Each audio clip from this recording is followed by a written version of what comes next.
Hey guys, happy Wednesday night. I'm getting started a few minutes early for those of you, as I'm getting notified that people are joining the live.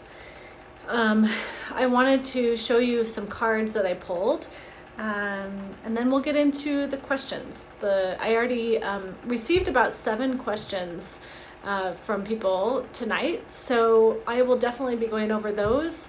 And then if you do pop in, then I will go ahead and just answer those as well. So while you guys are joining, I just wanted to show you, I pulled a couple of cards. The first one is Waxing Crescent Moon. Have faith in your dreams. And then I pulled an archetype card, which is, I pulled the Prostitute. And so if you're familiar with the prostitute, it simply means that sometimes you might place material wealth above actual worth, like self-worth. And then I pulled another card. The reason I'm showing you these is it's gonna go very well, I think, with tonight's topics that people have questions about. The other card that I pulled was from the Mona Lisa deck, and it's Healing Fear number 5. And it says, I can be happy even if someone disagrees or disapproves of me. And the shadow of that is, if I say how I feel, I will lose love and respect. So it's really getting at the heart of fear. So yeah, I just wanted to share those 3 cards. I'll go over them again when more people start to join. Before I got into the questions tonight, because I think they just so perfectly fit with some of the questions that came in already. So we'll go ahead and get started. I'll start with the first question that I was asked, and I wrote them down, but if you have questions while you're watching, please feel free to type them in as well. The first one I received was, what are some of the biggest things that we can gain from this uncertain time? And actually this goes very well with the cards that I just shared with you, because what I feel like we can gain the most from this time of uncertainty is a more honest perception of ourselves and others. So it's moving into our full authenticity, our full expression of self, without all the distractions that we had before all of this happened, before the lockdowns, before all the shadows started showing up, everything before that. It was easy to get distracted. It was easy to kind of forget who we really were. It was almost too noisy, so we couldn't really hear our, if you want to call it higher self or intuition, we couldn't really hear or see who we really were. And so even though this has been so difficult to feel isolated and to feel shut down and to feel stifled and just not be able to see where we're going, we have had this very unique and beautiful opportunity to really see ourselves more clearly. And oftentimes that's been in reflections from other people, but also just in the moments that we couldn't go out and do things. We couldn't go distract ourselves. So I would say that that's one of the biggest things that we can gain and have gained during this time of uncertainty and challenge. Also, that authenticity again of really getting clear on who we are, what we feel, and how we want to be of service in the world. I feel like that the clarity that has come from this time around our purpose, our soul's purpose in the world, why we chose to be here in the first place, I think that's been really clear during this time for a lot of people. And if you don't feel that way, or that hasn't been the case for you, I would bet that that's coming. I think that the clarity not only has shown up on the world stage, but I think that it's showing up in our own lives as well. So that would be my answer to that first question, what we have gained from this time. And so the second question, I am kind of going to stagger these because some of them are deeper and some of them are just sillier. So the second question I got was, what is your zodiac sign? Which I found really funny and great because it does tell so much about us. And it's actually funny, I realize I'm wearing I'm wearing my zodiac sign on my shirt today. I'm a Taurus in Western astrology. I'm also I'm an Aries in Vedic. So if you're familiar with astrology and know the difference, I tend to, I resonate with both. So I am both of them have horns. So both, very forward thinking, forward moving, progressive. Taurus can be a little bit stubborn at times, just very and I can be for sure. So those are my sun signs.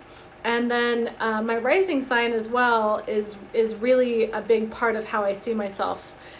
So my rising sign in Western is a Leo, so the lion, and the sun, shining really bright, and leadership, family, soul family, things like that. So, and then in Western, I am a Cancer rising. So as you know, that's the moon, it's water, it's very emotion, it's the mother, it's all of those aspects as well. So, and in both Western and Vedic, I am a Libra moon. So yeah, take what you will from that. I love astrology, actually. I think that it's a wonderful opportunity to do shadow work. I love archetypes. That's a lot of what I use in Yothera Method, and archetypes. I love shadow work. And so the astrology is really just archetypes. It's understanding how energy works and how it affects us and how we interpret the world based on those archetypes. And it helps us get to know ourselves better, because really we all have all of the signs. We all have all of them. So yeah, it's definitely one of the divination tools that I like to use. The third question is, how do you find joy right now? What a great question. The first thing that popped into my mind when I read that is I had this image of myself in the shower singing because that's a lot of what I do to find joy. In the mornings, I will tone, and I actually do light language, if you're familiar with that, but I will start to tone or sing or hum, and then sometimes I'll even just start to chant or do light language in the shower. And actually it's such I know that sounds kind of interesting to find joy that way, but for me, if I'm feeling like in a really dense place or I'm feeling really heavy energetically, doing that, activating the throat in a light way, in a creative way, really it never fails. It really heightens my energy, makes me feel better, makes me feel just more confident and more alive. I think that's what it is. It helps me feel more alive. And of course, being outside, being an earth sign, loving that, love to be outside. And finding a lot of joy in being active as well. So I find I am most joyful when I'm in flow, meaning not trying to control the outcome of things. Really has freed up a lot of energy and a lot of space to have joy in my life, because joy is always available to us. It's just what blocks it. That's how I tend to think of it, is we always have this stream of our true essence, joy, bliss, if you want to call it that. We always have access to that, but sometimes it's just really hard to see or sense because we have fear or self-doubt or blocks, things like that get in the way of tapping into that. And if we can remember that the sun is always there, right? But sometimes the clouds maybe make it hard to remember that. So I tend to think that whatever we can do to create more flow and less trying to control life, that naturally puts us in a state of joy and fun. I also like to get inspiration from children.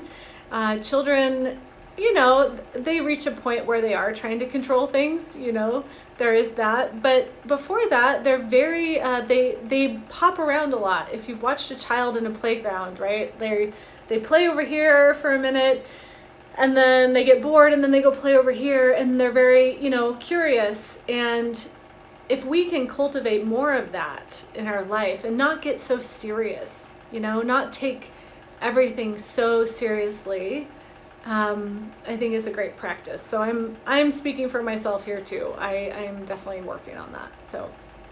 So that was number 3. And then number 4 is, what kind of therapy do you do? That's a great question, because I'm not the traditional therapist. I did mental health therapy traditionally for 10 years. I'm a licensed clinical social worker, and I have been in private practice since 2010. And I moved out of, quote, traditional therapy, where you diagnose and you bill insurance and all of that. I moved out of that about 4 years ago. I'm also a yoga therapist, so and also an intuitive and a energy healer, things like that. So I have brought in Eastern and Western, both Eastern and Western, into my practice, and I love working in this way with people because it's holistic. It's a holistic way of meeting exactly what they're going to need for the deepest healing. I don't see clients for long-term therapy like I used to. I tend to work with clients on a shorter term, I should say, basis. Most clients do like 6-month mentorships with me, and then maybe do follow-up appointments after that.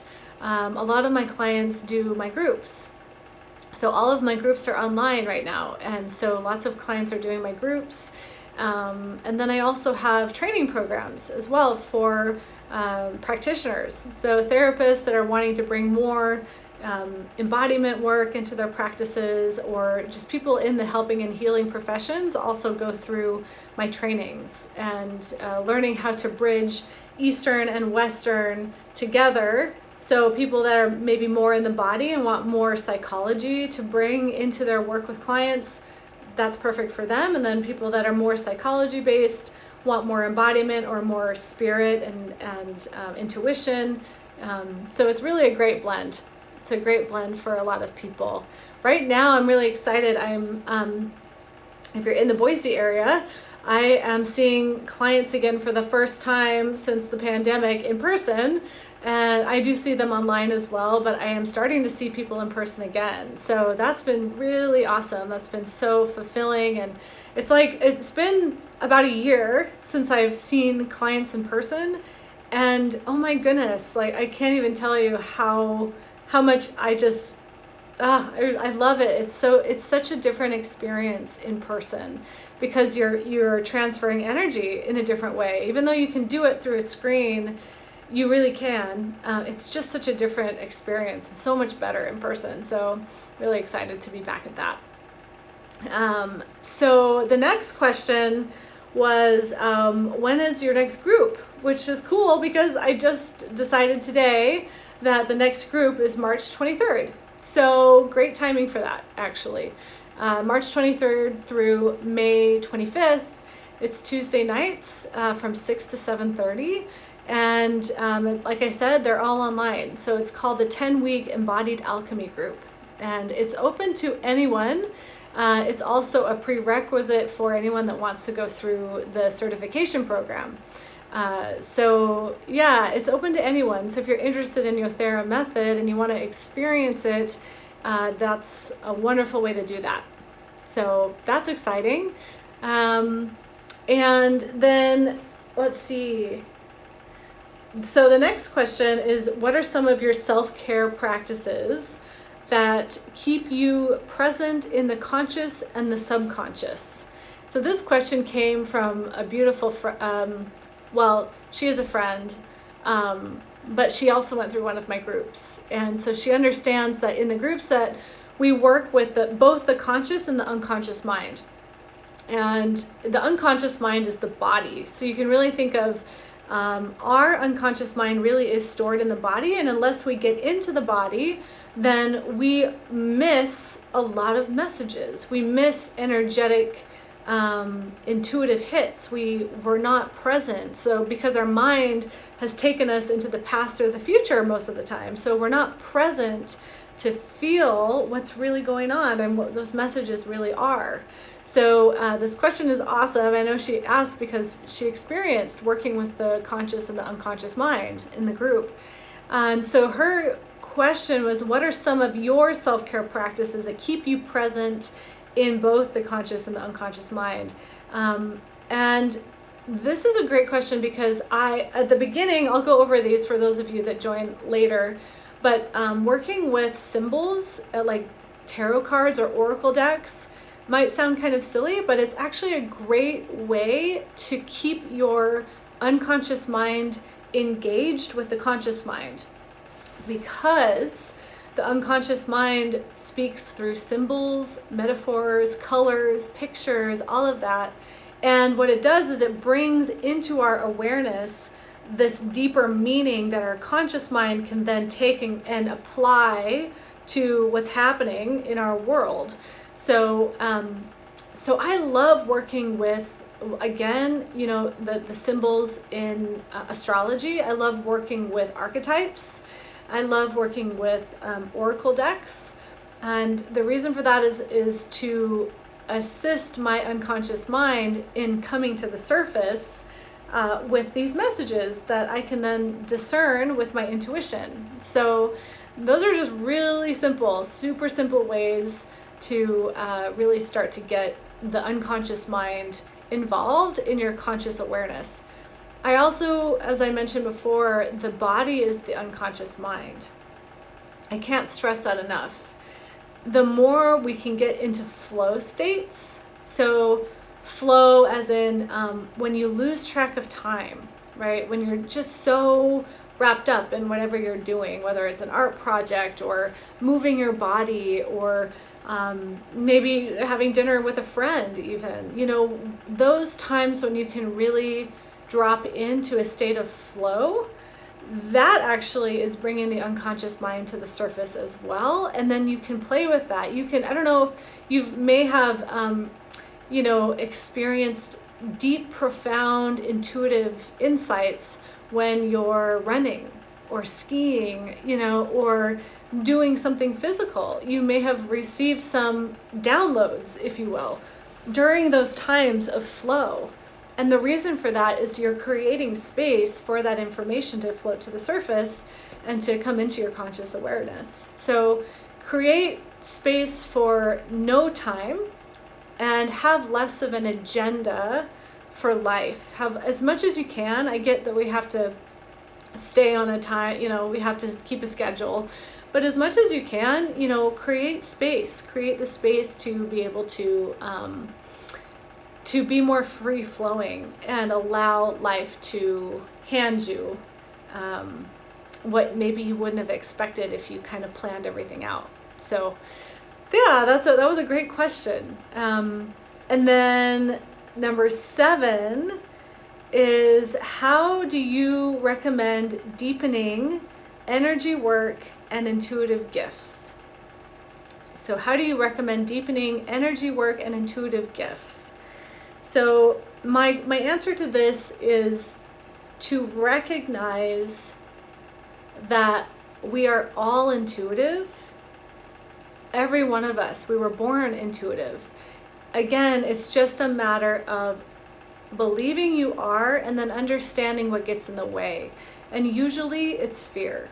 Usually it's fear that gets in the way of really tapping into our intuition and our gifts and energy as well.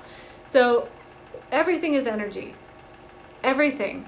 So the work that I do, the intuitive work and the energy work, that's not something that only I can obviously do. It's not for special people. This is literally for everyone. I can't stress that enough. All we're doing is coming back to a remembering that we already are intuitive, we already are energetic, and we're just moving aside all of the things that have got in the way of you remembering this about yourself. So that's how we work with that, is knowing what gets in the way, clearing fear out of your body. That's huge. Fear usually sits in like the root area of the body, the sacral and the root. Those are the spaces that we feel nurtured, find safety, and as a child, that's where we were able to have a sense of connection to our mother, all of that. So that's the energy center of the body, I would say, to work with, is the lower two energy centers. Really being connected and clearing any stagnant energy out of those areas of the body is going to really assist you in accessing your intuition. Most of the time, people that have high anxiety or are preoccupied, maybe have depression, things like that, that's a preoccupation that takes you out of the present moment, which also is a block to accessing intuition. So intuition comes naturally when we can learn to be super present and in the flow. And remember, this is like a muscle. It's like I told my group this last night, but if you're new to this kind of work and you're interested in it, be patient with yourself. Be patient, because it's like going to the gym for 4 days if you've never worked out and expecting results. It doesn't, sometimes it's fast, but a lot of times it's a commitment. We have to be committed to being open and present and working on this muscle. It's really just a muscle. That's what intuition is. And it's a continual showing up for yourself, showing up and trusting yourself, and getting better at navigating all of the backlash that you might get from that. It's really what it is standing true and standing by your own side, and being okay with not everybody agreeing with you, which is so interesting. So those were the 7 questions. I know I went through those kind of quickly, but you can watch this later if you hop on later. I did want to go back to the 3 cards that I pulled at the very beginning as I was waiting for people to join, because it's so perfect with the questions that came through. So the first card that I pulled was have faith in your dreams. Such a beautiful card. Have faith in your dreams. And I was asking for people that would be tuning in, what would be messages that would come through. And I'll just read kind of just the highlights of this card, but it says, just because you can't see your dreams does not mean they're not on their way. Don't look back. Stay focused on the present. Be patient as events unfold. And dig a little deeper to find courage. So to me, this card is basically reminding us to stay present and have faith, if you will, have to be patient and to not be so controlling about having to know right now what's going to happen. If I don't know about you, but the minute I get into having to know the outcome, I have to understand what's going to happen and all of that, that's the minute that joy goes away. That's the minute that fear comes up. I get anxious, and then all the inspiration just kind of leaves.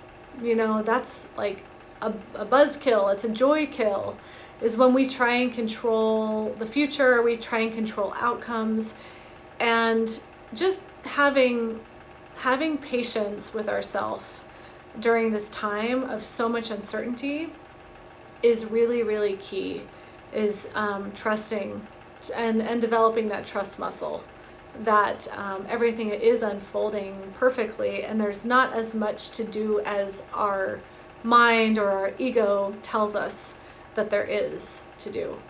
So there's that card, and there's 2 more cards I want to share. that it was great. It was, like I said, so perfect for the questions I just went over. The second one that I pulled is from Carolyn Mace, her archetype cards. The prostitute. I don't know if you can see this or not, but the prostitute, as you know, with shadow work, there's light and dark aspects, or shadow and light. Not good and bad, just shadow and light. And the prostitute is what came up. And the shadow attribute of the prostitute is one that places material considerations and security above self-empowerment. So I tend to think of this is when we give our self-worth to others. Like we put our self-worth in the hands of others. You know, it's like we're giving too much permission to the outside world right now to tell us what our truth is. There's so many narratives, there's so many agendas, there's so many opinions that we have to take the permission slip back, if you will. We have to let go of wanting everybody to agree with us, or wanting people to see our point of view, and all of those things that trap us and keep us stuck in giving away our worth. Because if you're really in touch with your worth, that worth that no one can ever take from you, that everyone has, that innocence, when you're really in touch with that, there's nothing to defend. Because there's nothing to defend. It's just true. We're not fighting over whether the sky is blue, you know, we just are. And so again, that goes back to the first question that somebody asked earlier of, you know, what is one thing that we've really gained from this time? And that, in my opinion, that is it, is that we no longer have to defend our authentic selves. We just give ourselves permission now to be ourselves, and then let the chips fall. Let people fall away if that's what happens. Let new people come in, and without judgment, all without a sense of right or wrong. We just respect and honor everyone's choices and say thank you, and then forgive from a space of gratitude, of thank you for showing me what I needed to see, thank you. So anyway, got off track there, but prostitute, that's so interesting. So maybe people are giving away their worth, or putting, you know, their value outside of themselves. And so this card was just a reminder to come back to the worth within you that's always there. And then I just wanted to share one last card that I pulled. Again, this one is from the Mona Lisa deck. It's let's see, it's actually called Mind Body Makeover. It's Mona Lisa Schultz. She's great. This is a great deck. So here's what I pulled. It's Healing Fear number 5, and it says, so this is kind of the light side of this, right? This says, I can be happy even if someone disagrees or disapproves of me. So right on, so spot on. And then the shadow side of Healing Fear is if I say how I feel, I'll lose love and respect. So they're saying that the light side of this card is that you can always be happy. You can be content no matter if someone disagrees or disapproves of you. So again, it's just not giving away your worth, and also not allowing other people to supposedly take your happiness, because it might sting, it might have an effect at first, and we might have to recover from something emotionally challenging, but nobody takes anything from us, and we are moving out of a space of being victims in the sense of not being able to help ourselves, not being able to find the higher lesson for ourselves, that we are moving into a space of empowerment with the assistance of others, of course, but that we ultimately, no one's coming to save us. That's what we're moving into. No one's coming to save us. We're here to save ourselves. We're here to learn and feel our power, our true power. And life, this hard knocks school of life, is really a beautiful place to be practicing standing in our power. So if you find yourself falling into the trap of, if I say how I feel, I'll lose love and respect, that's super common, super common to fall into that. One way that I've worked with that is just do it anyway, because the unconscious mind reads what we avoid as dangerous, and it reads what we go towards as safe. And we can use that to our advantage. If we understand how the unconscious mind works, then we can say, okay, if I want to overcome this thing, whatever that thing is, if I have fear of judgment or fear of disappointing people, whatever that is, I need to go towards it, because you're going to retrain your brain, and you're also going to show your unconscious mind it's actually safe. But if you keep avoiding it, it is going to register as unsafe, and then your body is reading it as though it's a threat to your survival, because that's how the primal mind works, right? And so go towards it. That's what I would say. Go towards what feels edgy, because that's going to completely retrain and rewire. And I'm just kind of reading through some of the comments. Yeah, no one is coming to save you. Yeah. Yep, Emily, I'm so with you there. Yep. It's difficult but empowering, isn't it? I mean, I feel that for myself too. Like, it's a difficult but at the same time an empowering place to be, because all of a sudden we get to reach really deep in there and go, oh my God, I didn't realize I had that. Okay, now I know I have that power. So those of you that just recently joined, or will join in the future, I just went over 7 questions that I got asked, and please take the time to listen to that if you haven't already. But I really love doing these. Please feel free to shoot me an instant, like a message, or a comment if you'd like, and I'd be happy to continue to answer questions about pretty much anything. I mean, yeah, I just want to begin engaging more in this way. So thank you guys for joining, and I look forward to doing more of these. Take care.